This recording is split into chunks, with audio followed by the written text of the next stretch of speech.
Amados hermanos, que Dios les bendiga desde sus casas. Nos da gusto poder compartir nuestra transmisión con ustedes en este día. Quiero decirles, hermanos, que en todo este tiempo que hemos tenido que hacer las transmisiones desde internet, todos los conductores de televisión se han ganado un mayor respeto de mi parte, porque es difícil, ¿verdad? Es difícil expresar emociones hacia una cámara, manejar, ¿verdad? Manejar bien las emociones cuando uno está transmitiendo desde la internet en este caso. Y bueno, pensábamos recientemente que muy probablemente íbamos a comenzar otra vez pronto los servicios presenciales, pero una vez más el Señor nos recuerda que el que tiene el control y el que dice cuándo se va a terminar esto es Él. A veces pensamos nosotros como seres humanos que ya lo hemos controlado todo y que sabemos y que dominamos a este coronavirus, pero de pronto el Señor nos vuelve otra vez a quitarnos esa venda que tenemos a veces en nuestros ojos y nos llama a que tengamos humildad y que reconozcamos que finalmente Él tiene el control, Él es soberano y estamos esperando en ese momento en el que Dios diga, bueno, realmente ya, ahora sí ha pasado este tiempo de cuarentena. Y seguimos, hermanos, seguimos estudiando en esta carta de Pedro y seguimos en esta serie Elegidos y en esta mañana vamos a hablar de que somos elegidos, somos el pueblo elegido por Dios para vivir en libertad. Quiero llevarlos ahí a la primera carta de Pedro, capítulo 2. Vamos a leer el versículo 11 y el versículo 12 y luego nos vamos a brincar al versículo 16. Primera de Pedro 2, 11, 12 y 16. Síganme con sus vistas, va a aparecer en las pantallas el texto. Dice la palabra de Dios así: queridos amigos, ya que son extranjeros y residentes temporales, les advierto que se alejen de los deseos mundanos que luchan contra el alma. Procuren llevar una vida ejemplar entre sus vecinos no creyentes. Así, por más que ellos los acusen de actuar mal, verán que ustedes tienen una conducta honorable y le darán honra a Dios cuando Él juzgue el mundo. Versículo 16. Pues ustedes son libres, pero a la vez son esclavos de Dios. Así que no usen su libertad como una excusa para hacer el mal. Gracias, Padre. Gracias, Señor bendito, porque en esta mañana seguramente ha habido pruebas, ha habido dificultades en las vidas de mis hermanos que están viéndonos a través del internet. Pero yo sé, Padre, que en medio de las pruebas, en medio de la tempestad, tú has ido en el barco junto con nosotros, Dios. Gracias, Padre, porque nos has mostrado que podemos descansar en ti. Gracias porque nos permites tener la libertad de conectarnos a estas transmisiones por internet, de vivir aún así, Padre, en un país libre y poder expresar libremente nuestras creencias. Ayúdanos en esta mañana, Señor, a iluminarnos con el poder de tu Santo Espíritu para entender lo que tienes para nosotros a través de tu palabra. Te lo suplico, Dios, en Cristo Jesús. Amén. Hermanos, yo entiendo que puede ser paradójico o puede ser contradictorio hablar de libertad en un tiempo en el que no somos libres como lo acostumbrábamos ser. La cuarentena ha limitado nuestra libertad, no en todas las áreas, solamente en algunas.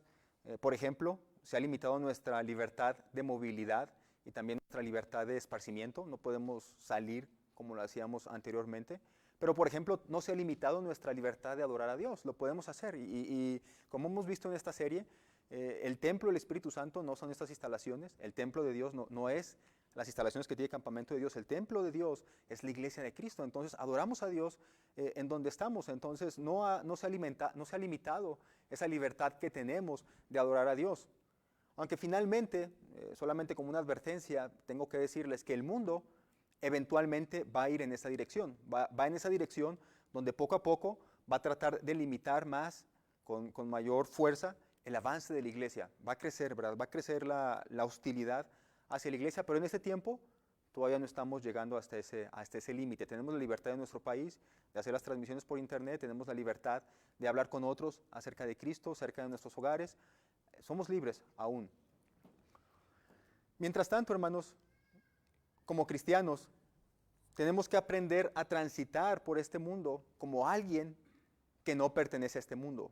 Vivimos en este mundo, pero no somos de este mundo.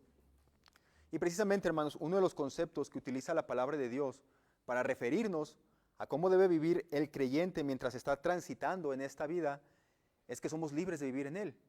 El creyente es libre de vivir, de disfrutar la vida. De hecho, hace poco estaba tomando una clase del libro de Eclesiastés y el profesor nos decía eso. Dice, Dios ha hecho la vida para que el ser humano la disfrute. Y es claro en el libro de Eclesiastés, disfruta del alimento, disfruta del fruto de tu trabajo, disfruta de la compañía que tú tienes, porque finalmente y eventualmente los problemas de la vida no los puedes detener. Entonces, mientras tanto, disfruta de la vida. Entonces, Pedro también tiene esta misma idea, ¿verdad? Mientras estamos viviendo como extranjeros, somos libres. No pertenecemos a este mundo, pero somos libres de vivir en él. El problema es que este concepto teológico ha sido distorsionado repetidas ocasiones. Fíjense bien, desde inicios de la iglesia cristiana, e incluso lo podemos notar por escritores del Nuevo Testamento, se ha tenido que utilizar otra palabra para decir que es a lo que no nos referimos cuando hablamos de libertad. Y esa palabra se llama libertinaje. El cristiano puede vivir en libertad en este mundo, pero no debe vivir en libertinaje. Libertinaje no es lo mismo que libertad. Y esta es la idea que está detrás del versículo 16. Lo voy a leer en la Biblia, la versión La Palabra hispanoamericana. Versículo 16 otra vez, en la Nueva Traducción Viviente dice así: pues ustedes son libres, pero a la vez son esclavos de Dios, así que no usen su libertad como una excusa para hacer el mal. Pero en la versión, La Palabra hispanoamericana dice esto: son libres, pero no utilicen la libertad para servir a Dios. Perdón, son libres, pero utilicen la libertad para servir a Dios y no como patente de libertinaje. Ahí está esta palabra, no como patente de libertinaje. Usen su libertad para servir a Dios, pero no como un patente de libertinaje. Entonces, el cristiano debe vivir en libertad mientras está transitando por este mundo, pero no en libertinaje. Entonces, ¿qué es para Pedro vivir en libertad? ¿Qué significa vivir en libertad en este mundo? ¿Qué significa decir que el cristiano ha sido elegido por Dios para vivir libres? Y lo va a explicar en una larga sección que comienza aquí desde el versículo 11, va a terminar hasta el capítulo 3, por allá del versículo 12, un poquito más adelante. Es una larga sección en la que Pedro trata de decirte, esto es vivir en libertad. Y eso significa que no vas a vivir en libertinaje. Hermanos, somos elegidos para vivir en libertad, número 1, porque somos libres de nuestros malos deseos. Libres de nuestros malos deseos. Versículo 11, queridos amigos, ya que son extranjeros y residentes temporales, les advierto que se alejen de los deseos mundanos que luchan contra el alma. Y es a partir de este versículo, del versículo número 11, que la expresión extranjeros y peregrinos que utiliza Pedro en su carta comienza a tener el significado teológico de decir que el cristiano no pertenece a este mundo. El cristiano es un extranjero y un residente temporal en esta tierra. Sabemos que nuestra tierra, nuestra patria, está en los cielos. Ahí es donde está nuestra verdadera ciudadanía. Anteriormente, Pedro, como vimos en el mensaje pasado, Pedro se refirió a los creyentes a los que él estaba escribiendo como extranjeros, pero lo decía en un sentido real. ¿Se acuerdan que lo hemos dicho? Es gente que ha sido sacada de sus tierras y vive en una nación que no es la suya. Eran cristianos que habían tenido que abandonar su patria o que el imperio los había sacado de sus lugares de origen para vivir en pueblos distintos. Pero aquí se vale Pedro de esta situación real que ellos están viviendo para enseñarles una verdad profunda. Todo creyente de cualquier país, aunque viva en su país de origen terrenal, todo creyente es un extranjero y un residente temporal de este mundo. Porque como hemos dicho anteriormente en el versículo 9, los creyentes, por la misericordia de Dios, ahora son un pueblo elegido. Son sacerdotes del Rey, son una nación santa, son una posesión exclusiva de Dios, son un nuevo pueblo dentro del mundo. Y su ciudadanía principal está en los cielos. Ya no son más de este mundo, va a decir Pedro. Él los ha llamado a salir de la oscuridad y entrar en su luz admirable en el versículo 9. Ya no son más de este mundo, ya no pertenecen al mundo de las tinieblas, ahora pertenecen al mundo de la luz. Y con eso nos damos cuenta de que hay un enemigo que lucha contra la iglesia de Dios y es el mundo. Pero, además, hay una lucha en nuestro interior que Pedro describe en el versículo 11 como deseos carnales que batallan contra el espíritu, deseos carnales que luchan contra el alma. Así que a pesar de que el mundo es enemigo de Dios y de sus principios y de sus valores, existe aún otro enemigo que está dentro de nosotros y lo llamamos nuestra vieja naturaleza. La palabra de Dios en ocasiones se va a referir a esta vieja naturaleza como carnalidad, nuestra carnalidad, como esas pasiones intensas que nos desean dominar, esas pasiones que desean guiar nuestras vidas y que nos llaman a que las alimentemos, que nos reclaman como si fuéramos suyos. Esas pasiones que nos prometen paz, que nos prometen placer, nos prometen vida, nos prometen tranquilidad, nos prometen riquezas, abundancia, nos prometen alegría, pero nada de esto es real. Es solamente una falsa ilusión. Pedro va a escribir más adelante en el capítulo 4, versículo 3, específicamente a qué se refiere él con pasiones carnales, a qué se refiere él con nuestra carnalidad. Capítulo 4, versículo 3, dice Pedro esto: en el pasado, se dan cuenta, está hablando otra vez de la vida vieja, la vieja naturaleza. En el pasado han tenido más que suficiente de las cosas perversas que les gusta hacer a los que no tienen a Dios. ¿Y qué cosas perversas son esas? Va a decir Pedro: inmoralidad, pasiones sexuales, parrandas, borracheras, fiestas desenfrenadas y abominable adoración a los ídolos. ¿Pero qué es lo que está diciendo Pedro? En el pasado. Eso es vida vieja. Eso era algo que dominaba tu vida cuando no pertenecías al pueblo de Dios. Es parte de tu pasado, es parte de la vieja carnalidad. Inmoralidad, pasiones sexuales, parrandas, borracheras, fiestas desenfrenadas y adoración a los ídolos. Pero Pedro va a decir en el versículo que estamos leyendo hoy, versículo 11, aléjense de esos deseos mundanos, aléjense de esos deseos carnales. ¿Por qué? ¿Por qué va a decir Pedro esto? Muy simple, porque podemos ser libres de esos deseos carnales. Si Pedro te está diciendo a ti, lucha contra esos deseos, es porque puedes ser libre de esos deseos. Es porque esta nueva naturaleza que Dios nos ha dado y el poder del Espíritu Santo habitando en nosotros nos da la capacidad de negarnos a nuestros malos deseos. Pero una cosa es tener la capacidad y otra cosa es tener la disposición a usar esa capacidad. Como cristianos, muchas veces el Espíritu Santo nos está advirtiendo de que algo que estamos haciendo está mal. Y aún así lo hacemos. Por eso Pedro hace esta invitación: absténganse de alimentar esos deseos carnales. Y la razón que Pedro da es bien simple. Porque esos deseos carnales, satisfacer esa carnalidad, satisfacer esa vieja naturaleza, nos impide vivir una vida espiritual plena. ¿Te has preguntado por qué a veces te dan bajones espirituales?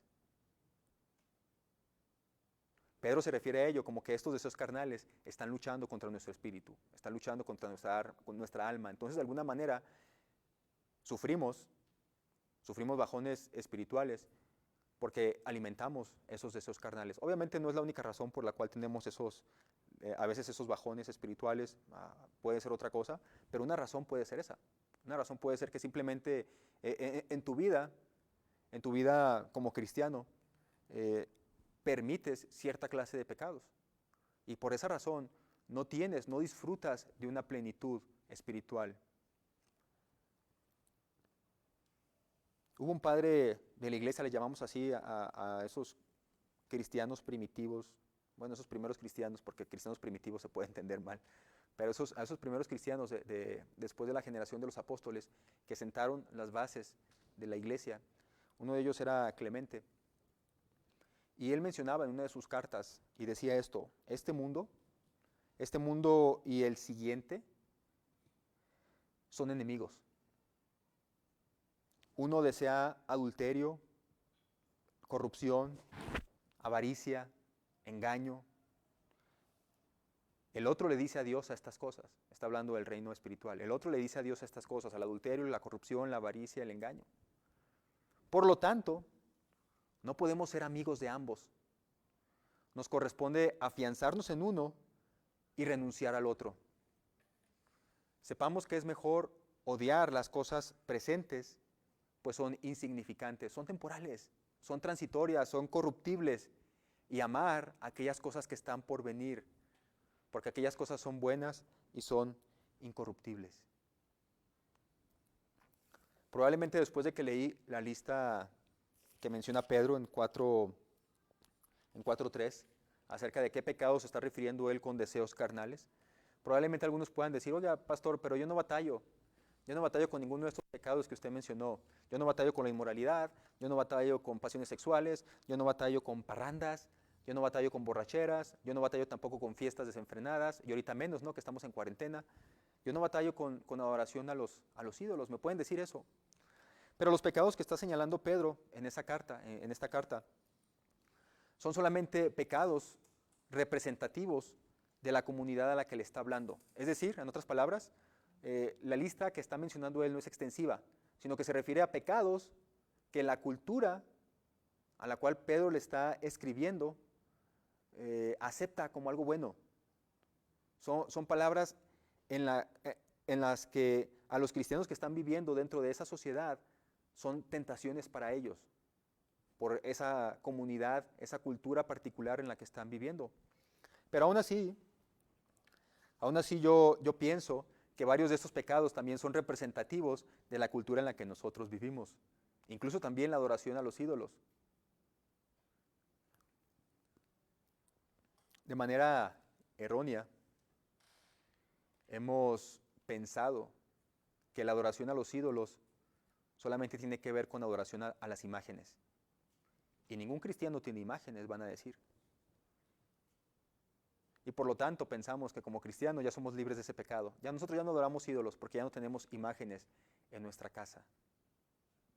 Pero los ídolos abarcan más que simplemente imágenes. Un ídolo es cualquier persona, actividad u objeto que recibe adoración que solamente le corresponde a Dios. Esos son los ídolos. Una persona, un objeto, una actividad que está por encima de Dios. Y quizás no nos arrodillamos en un sentido literal a estos ídolos que no son imágenes, pero sí nos arrodillamos ante ellos en un sentido metafórico. Miren, déjenme les pongo un ejemplo bien sencillo. El dinero. No nos arrodillamos al dinero, pero ¿acaso nuestra confianza no está puesta en la cantidad que tengo guardada en el banco o la que tengo guardada en mi casa? ¿Dónde está puesta nuestra confianza? Y conforme comienza a disminuir esa cantidad, empieza a crecer la ansiedad. Buscar el dinero nos moviliza, nos hace despertarnos temprano, nos hace dormir noche, nos hace disminuir el tiempo que pasamos con nuestra familia y también nos hace disminuir el tiempo que pasamos con Dios. Una buena manera, hermanos, de saber si el dinero es uno de nuestros ídolos es observando nuestra generosidad. Pero es observando nuestra generosidad, no en la abundancia. Es observando nuestra generosidad en tiempos de escasez.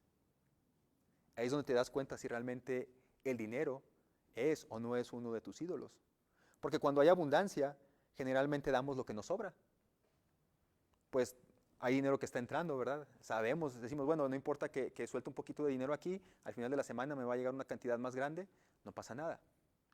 Pero cuando los tiempos son difíciles, ser generoso implica entonces verdaderamente desprenderse de algo que no estamos seguros que vayamos a recibir después. Pero eso demuestra una dependencia absoluta en la provisión de Dios. Otro ejemplo de un ídolo que tenemos y que lucha constantemente contra nuestro espíritu, soy yo. Eres tú. Un pecado cultural, un pecado de la sociedad que nos rodea, es la autocomplacencia. El complacerme a mí mismo. Hay una obsesión continua con expresarme, con vivir mi propia vida, con el yo decido qué hacer con mi cuerpo. Y lo que encontramos en la palabra de Dios es que un seguidor de Cristo es uno que se niega a sí mismo. Es uno que vive su vida según los patrones de Dios. y no según cómo Él quiere vivir. Y este es uno de los mensajes, principalmente, este es uno de los mensajes contraculturales que tiene el cristianismo. Mientras el mundo te va a decir, vive y deja vivir, el cristianismo dice, vive bajo los límites puestos por Dios. Mientras el mundo te va a decir, este es mi cuerpo y yo decido qué hacer con él, el cristianismo te dice, tu cuerpo es el templo del Espíritu Santo. Mientras el mundo dice, todo es relativo, por lo tanto no hay cosas buenas ni cosas malas, el cristianismo va a decir, no es cierto, existe una verdad absoluta y esa verdad es Dios y Él ha establecido en su palabra lo que es bueno y lo que es malo. Pero a veces adoramos a este ídolo de yo. Yo decido qué está bien y qué está mal. Yo decido qué hacer con mi cuerpo.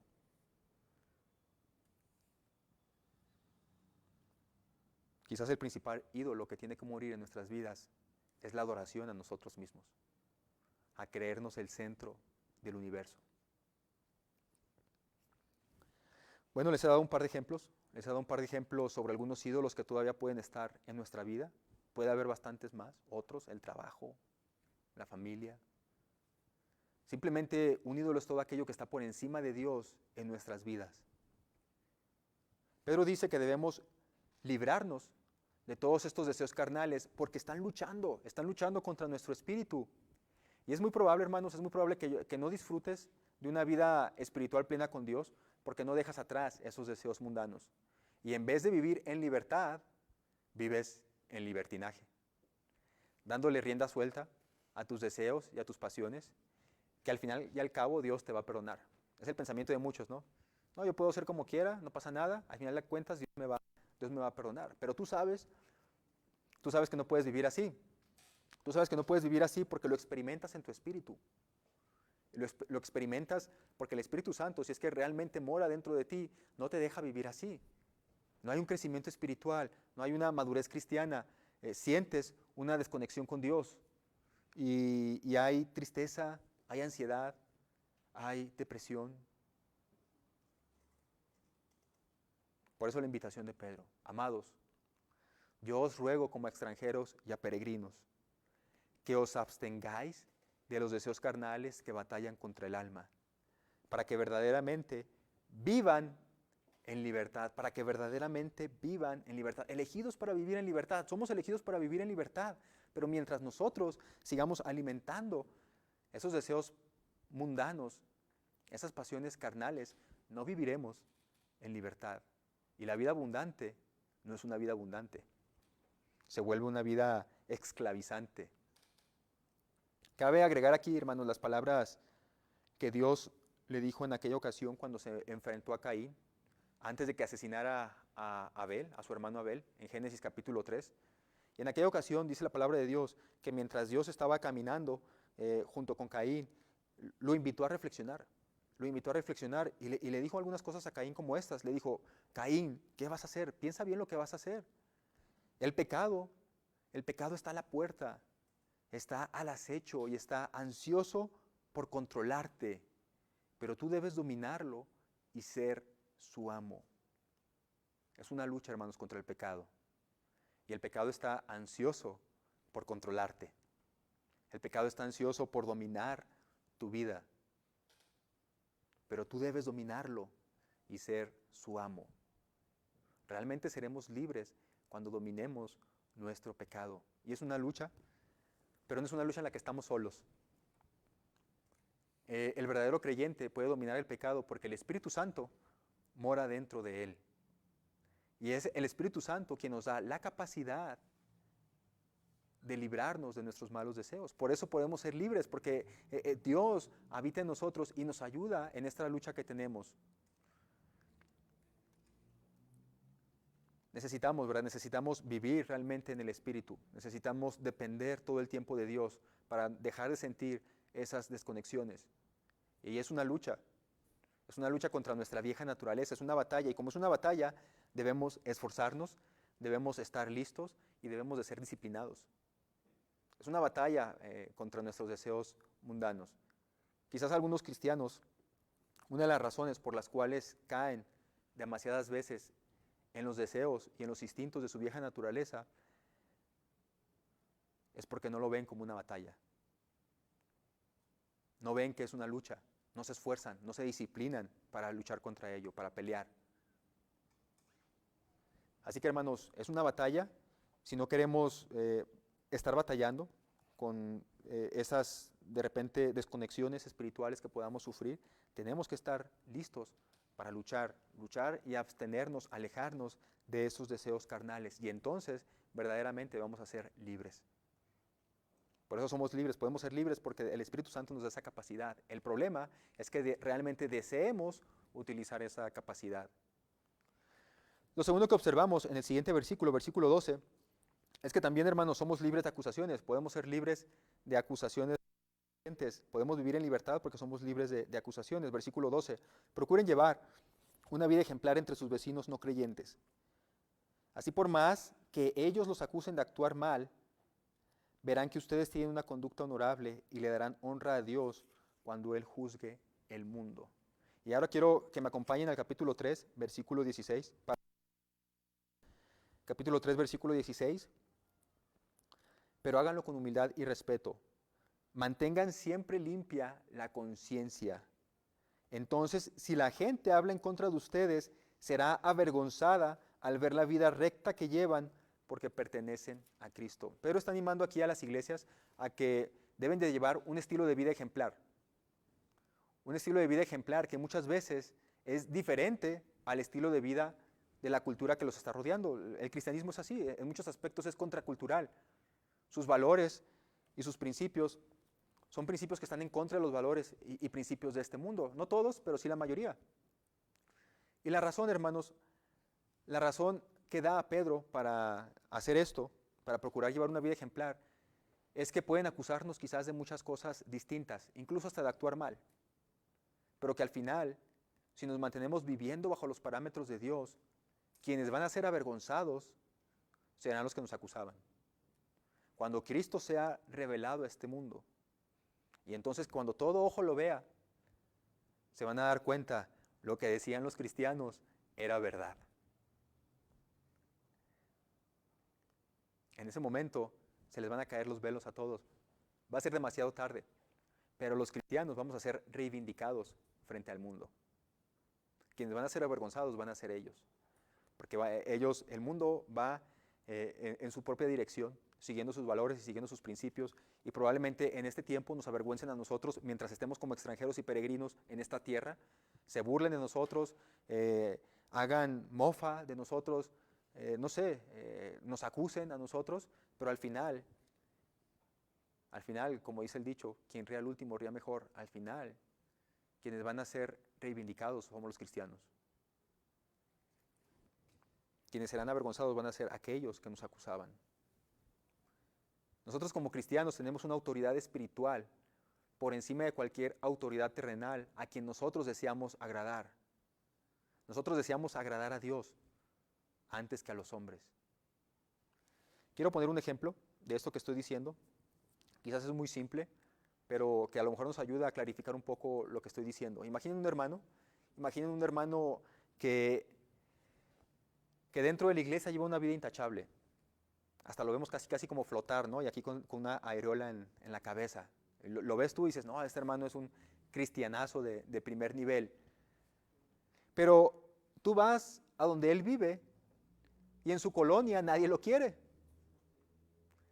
Y no precisamente por ser cristiano, sino porque sus vecinos, ellos que lo tratan día a día, que lo ven con más regularidad que los hermanos de la iglesia, que solamente lo ven los domingos, saben cómo es en su casa.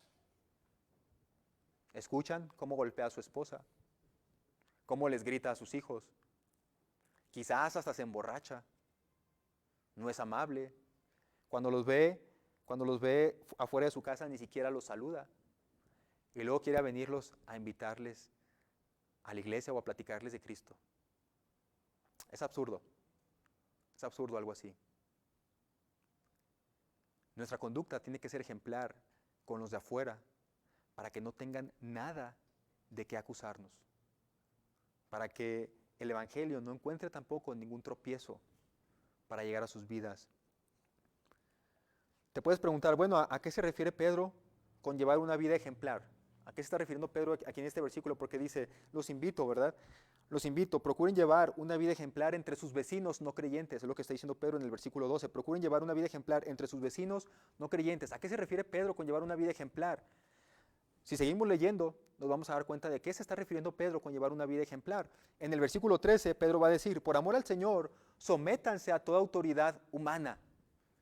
Y específicamente en esta sección se está refiriendo a respetar al gobierno político del país en el que vivimos. Eso significa pagar los impuestos, no incurrir en delitos de ningún tipo. Y las razones que da, va a repetir lo que Pedro ya ha dicho, versículo 15, la voluntad de Dios es que la vida honorable de ustedes haga callar a la gente ignorante que los acusa sin fundamento alguno. La razón por la cual tenemos que dar ejemplo como ciudadanos en nuestro país es que nuestra vida intachable haga callar a la gente ignorante que nos acusa sin fundamento alguno. Ser ciudadanos ejemplares. Después Pedro sigue hablando otra vez a qué se refiere con esa vida ejemplar y va a decir a ustedes los que son esclavos, a ustedes que tienen jefes, a ustedes que trabajan para alguien más, deben someterse a sus amos con todo respeto. Lo siguiente que va a decir Pedro es, una vida ejemplar se demuestra también en el trabajo, donde tú trabajas. Los que tienen jefes terrenales deben de vivir en obediencia a ellos también, dándoles un buen testimonio. Si los otros trabajadores llegan tarde, si los otros trabajadores toman más tiempo para irse a comer, el creyente no tiene que ser así. El creyente tiene que dar un ejemplo, porque miren, pónganse a pensar, hermanos, y véanlo desde este punto de vista. A usted le pagan por trabajar un determinado número de horas al día. Y si usted no trabaja esas horas por las que firmó un contrato, está robándole a su jefe. Usted firmó un contrato por determinada cantidad de horas. Pedro entonces va a decir esto, los cristianos, aún en sus trabajos también tienen que ser ejemplo. Un ejemplo de trabajadores responsables, fieles. Y en el versículo 21 da la razón, pues Dios los llamó a hacer lo bueno, aunque eso signifique que tengan que sufrir tal como Cristo sufrió por ustedes. Él es su ejemplo y deben de seguir sus pasos. Aquí les está hablando a los que trabajan para alguien más. Pedro sigue explicando, ¿a qué me refiero con vivir una vida ejemplar? Capítulo 3, versículo 1. De la misma manera, así como ya les habló acerca de que tenemos que ser buenos ciudadanos, de que tenemos que ser buenos trabajadores en nuestro trabajo secular, Pedro continúa con la misma idea. De la misma manera, ustedes, esposas, tienen que aceptar la autoridad de sus esposos. Entonces, aun cuando alguno de ellos se niega a obedecer la buena noticia, la vida recta de ustedes les hablará sin palabras. Ellos serán ganados al observar la vida pura y la conducta respetuosa de ustedes. No se interesen tanto por la belleza externa, los peinados extravagantes, las joyas costosas o la ropa elegante. Versículo 4, en cambio, vístanse con una belleza interior, la que no se desvanece, la belleza de un espíritu tierno y sereno que es tan preciosa a los ojos de Dios. Así es como lucían hermosas las santas mujeres de la antigüedad. Ellas ponían su confianza en Dios y aceptaban la autoridad de sus maridos. Luego le va a hablar a los esposos, versículo 7, de la misma manera. Ustedes, maridos, tienen que honrar a sus esposas, cada uno viva con su esposa y trátenla con entendimiento. Ella podrá ser más débil, pero participa por igual del regalo de la nueva vida que Dios les ha dado. Trátenla como es debido. Otra vez, repitiendo la idea de la espiritualidad, para que nada estorbe las oraciones de ustedes. Tratar mal a la esposa genera lo que va a decir en el versículo 3, en el versículo 11, Pedro. Aléjense de esos deseos mundanos que luchan contra el alma, luchan contra nuestra espiritualidad. Tenemos que ser ejemplo como ciudadanos, ejemplo como trabajadores y ejemplos como esposos y esposas. O sea, matrimonios que sean ejemplo para los no creyentes. Y finalmente, Pedro le va a hablar a la iglesia, versículo 8 del capítulo 3. Por último, todos deben de ser de un mismo parecer. Tengan compasión unos de otros, ámense como hermanos y hermanas. Le está hablando a la iglesia. Sean de un buen corazón y mantengan una actitud humilde. No paguen mal por mal, No respondan con insultos cuando la gente los insulte, por el contrario, contesten con una bendición. A esto los ha llamado Dios y Él les concederá su bendición. Entonces, así recapitulando, la vida ejemplar entre los no creyentes a la que Pedro nos está invitando a vivir es a ser buenos ciudadanos, respetar al gobierno. Ya hemos hablado en otras ocasiones de que tenemos que respetar al gobierno siempre y cuando no esté en contra de la palabra de Dios. Mientras tanto, siempre hay que respetar al gobierno. Buenos ciudadanos, buenos trabajadores, siendo honestos, siendo responsables en nuestro trabajo secular, en nuestro matrimonio, mostrando amor dentro del matrimonio, tanto hombres como mujeres, y en la iglesia, mostrando amor a toda la comunidad dentro de la iglesia. De esta manera, el mundo ve nuestro testimonio acerca de Dios. Quiero, hermanos, que se den cuenta, de cómo para Pedro la santidad y el temor a Dios no solamente se demuestra dentro de 4 paredes que tenemos en nuestros templos, sino que para Pedro demostrar la santidad es algo que rodea todas las esferas de nuestra existencia. Tu vida familiar, tu trabajo, tú como ciudadano, tú como miembro de una iglesia. La santidad, esta vida ejemplar a la que Pedro nos está invitando, envuelve todas y cada una de las esferas de nuestra vida. Es fácil dentro de un contexto religioso, cuando estoy con cristianos, aparentar santidad. Pero es el mundo el que debe ver esa santidad. Dentro del templo todos somos cristianos, pero es el mundo el que tiene que ver esa santidad. Dice Mateo 5:16, así alumbre vuestra luz delante de los hombres para que vean vuestras buenas obras y glorifiquen ¿a quién? Al Padre. Glorifiquen al Padre que está en los cielos. Es el mundo el que tiene que ver nuestras buenas obras, no los cristianos. La santidad no solamente es un llamado a leer la Biblia y a orar cada día en privado. No solamente es asistir a la iglesia, bueno, ahorita no, ¿verdad? Prender el Facebook los domingos. La santidad no solamente es eso, ni diezmar o seguir las virtudes cristianas. La santidad es una sed, es un impulso por conocer a Dios en profundidad y un compromiso por obedecerle sin importar el precio o el lugar en el que estemos. Es obedecer a Dios sin importar el precio o el lugar en el que estemos. Eso es santidad, eso es temor a Dios. Eso es creerle a Dios y saber que sus mandatos son mejores y que sus caminos son mejores que los caminos que nos ofrece este mundo. Entonces es en medio del mundo donde tenemos que demostrar esa santidad. Todo lo que hacemos, todas nuestras relaciones, todas nuestras actitudes deben de girar en torno a la santidad. ¿Cómo saber? ¿Cómo saber si estoy viviendo en santidad ante la sociedad? Pedro va a decir en el versículo 16 del capítulo 3, mantengan limpia la conciencia. Mantengan siempre limpia la conciencia. Generalmente, cuando una persona hace una supuesta confesión, sin que uno le pida esa confesión, por lo regular lo que decimos, ¿sabes qué? La conciencia te acusa. Y decimos eso porque creemos que la conciencia no lo deja estar tranquilo y hasta lo hace confesar. Pablo va a referirse a esta conciencia como algo que Dios ha puesto tanto en creyentes como en no creyentes. En Romanos 2:14 leemos lo siguiente. Déjenme encontrarlo aquí. Dice la palabra de Dios ahí, aún los gentiles, quienes no cuentan, fíjense, está hablando de no creyentes, aún los no creyentes, quienes no cuentan con la ley escrita de Dios, muestran que conocen esa ley cuando por instinto la obedecen, aunque nunca la han oído.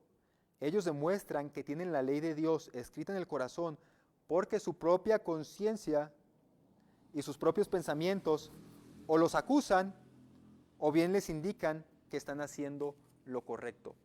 Los no creyentes también poseen una conciencia, solamente que está un poco distorsionada. Pero el creyente tiene esta conciencia porque tiene el Espíritu Santo morando dentro de él y es este Espíritu Santo el que nos está convenciendo constantemente de pecado.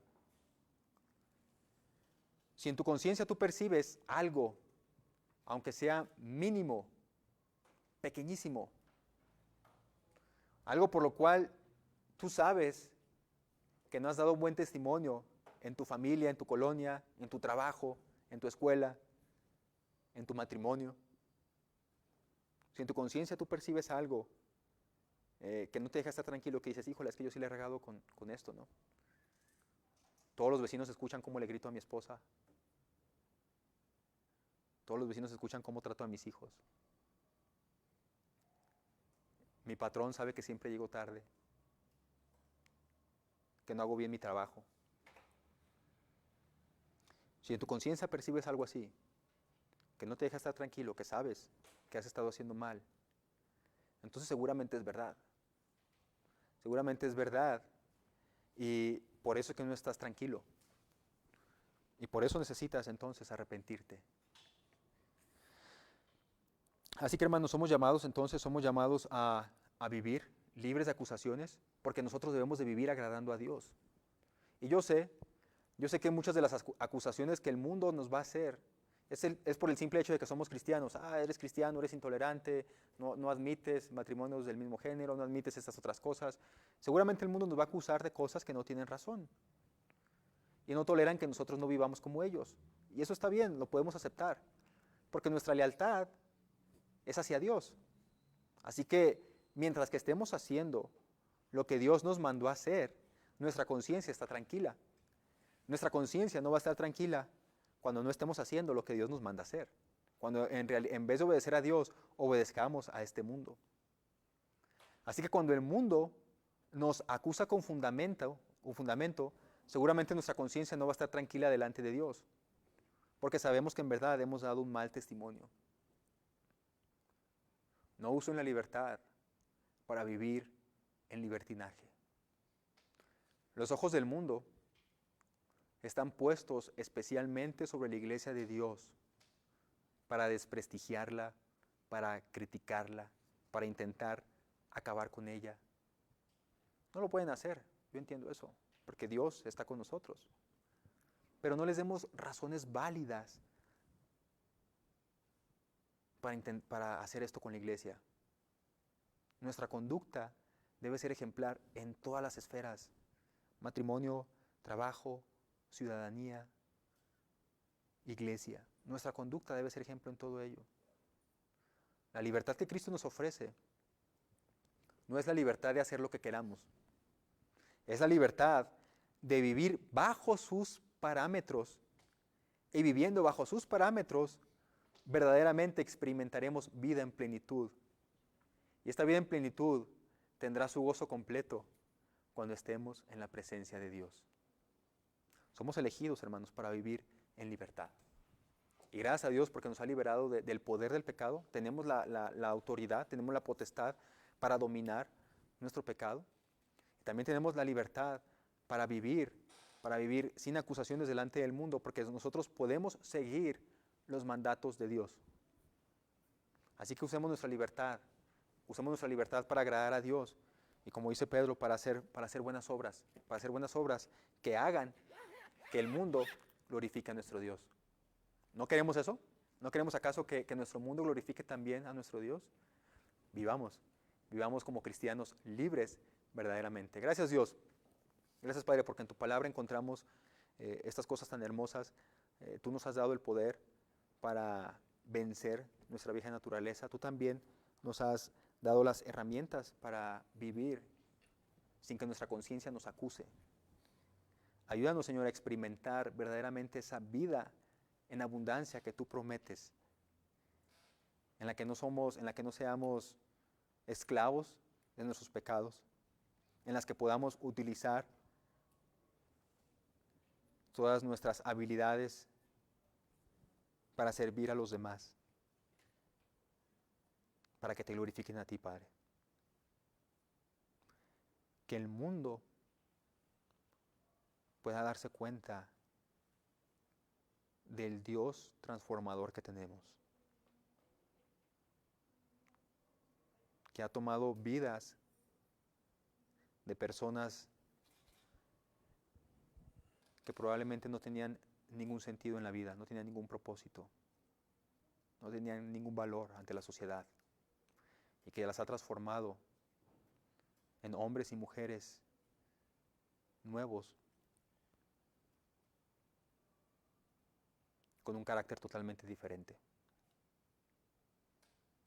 que ahora pertenecen a una comunidad que se apoya entre sí, que se ama, que se respeta, que cuidan unos de los otros. Ayúdanos, Padre, a vivir en esa vida abundante, porque en esa vida realmente experimentaremos la libertad. Te lo agradecemos en Cristo Jesús. Amén.